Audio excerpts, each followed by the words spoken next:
Hello friends, आप सब कैसे हैं। मैं उम्मीद करता हूं कि आप सब अच्छे होंगे। जैसा कि आप सब जानते हैं कि आप लोगों का एग्ज़ाम सामाजिक विज्ञान का 7 तारीख को है। 7 तारीख को है। जैसा कि आप सब जानते हैं कि इस सामाजिक विज्ञान के पेपर में जैसे कि ये सिलेबस देखो बहुत ही टफ होता है। बहुत बच्चों को बहुत कम बोरिंग है, बहुत ही समझ बहुत कम आता है। ठीक, अब बच्चे सोचते हैं मैं कौन सा पढूँ या कौन सा छोड़ दूँ। अब जानते हैं इतना क्वेश्चन है, अब कौन सा तैयार किया जाए, कौन सा छोड़ दिया जाए, इस बच्चों को समझ में नहीं आता है। जिसके लिए मैं इम्पॉर्टेंट क्वेश्चन आपके लिए लाया हूँ, जो 101% की गारंटी है। 101% गारंटी जो ये क्वेश्चन हरदम रिपीटेड है। देखिए, जो हर बार ही पूछा जाता है ये क्वेश्चन। हमारा क्वेश्चन देखिए यही है। चलते हैं। निजी क्षेत्र से क्या तात्पर्य है। निजी क्षेत्र से जो निजी क्षेत्र होते हैं उसमें क्या तात्पर्य है। ठीक, चलिए बताते हैं। हमारे प्रश्न में उत्तर देखिए। निजी क्षेत्र के परिसंपत्तियों पर स्वामित्व और सेवाओं के विवरण की।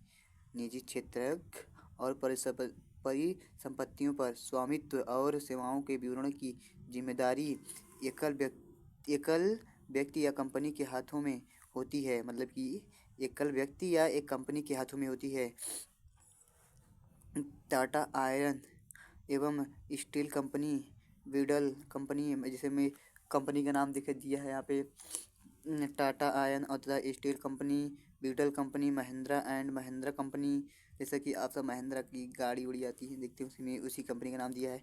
आदि प्रमुख उदाहरण है, इसी के प्रमुख उदाहरण है। चलिए अब हम अपने दूसरे क्वेश्चन की तरफ बढ़ते हैं। हमारा दूसरा क्वेश्चन है आज का, सकल घरेलू उत्पाद के क्या तात्पर्य है। सकल घरेलू उत्पाद या इसी को सकल घरेलू उत्पाद कहते हैं। मतलब कि सकल बना जानते हैं जो हमारे घर में रोजाना प्रयोग किए जाते हैं।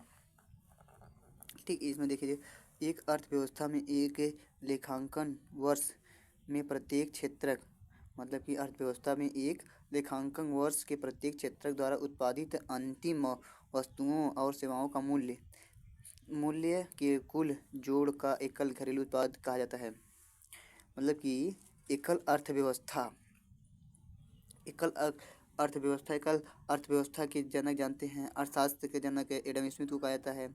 इन्होंने बताया है एक लेखांक वर्ष के प्रत्येक क्षेत्रक द्वारा उत्पादित अंतिम वस्तुओं और सेवाओं का मूल्य, मतलब कि कोई वस्तु या सेवा हुआ, उसका अंतिम मूल्य जो होता है कुल जोड़कर घरेलू सकल उत्पाद में होता है। ठीक, घरेलू सकल उत्पाद में होता है। ठीक,